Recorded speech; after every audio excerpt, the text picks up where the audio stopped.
आज शनिवार सर्वच मुले मैदानावर 6:15 वाजता जमा झाली आणि मग काय शेकोटी पेटवली आणि सर्वजण शेक घेऊ लागले। तेवढ्यात असेंब्ली झाली।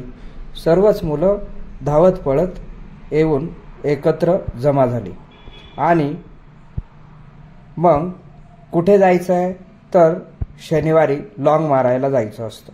आज निवडलं होतं रोटीचा घाट आणि निघाले सगळेजण कुठे रोटीच्या घाटाकडे।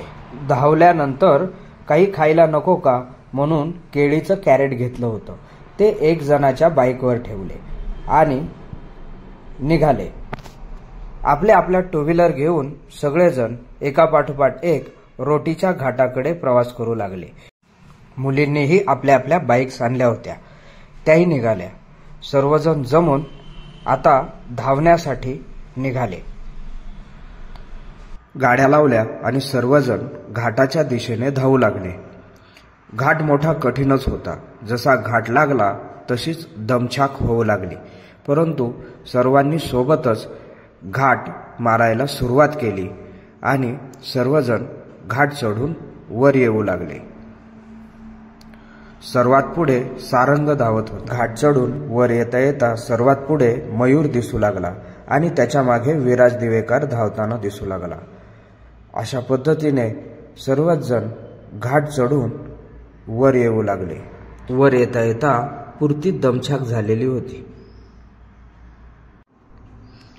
सर्वच जण मोठ्या हिमतीने धावत होते।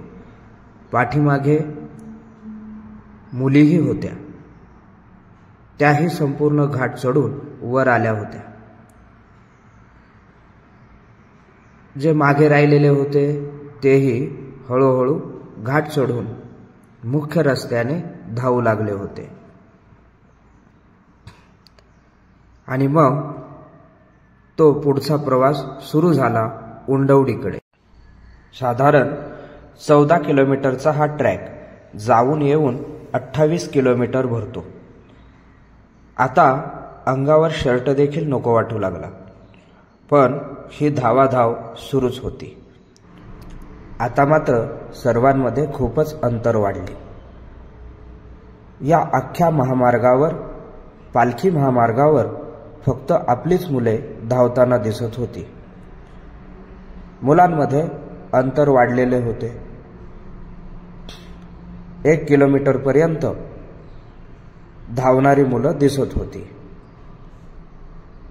पुढे धावणारे अगदी जोशाने धावत होते।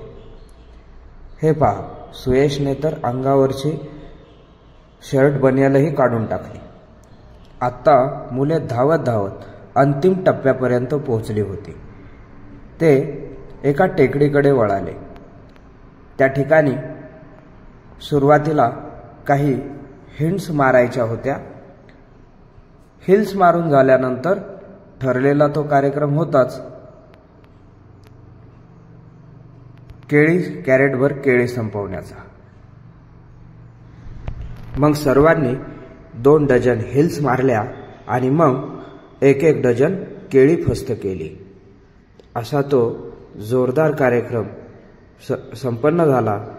थोडीशी विश्रांती आणि पुन्हा परतीचा प्रवास सुरू झाला।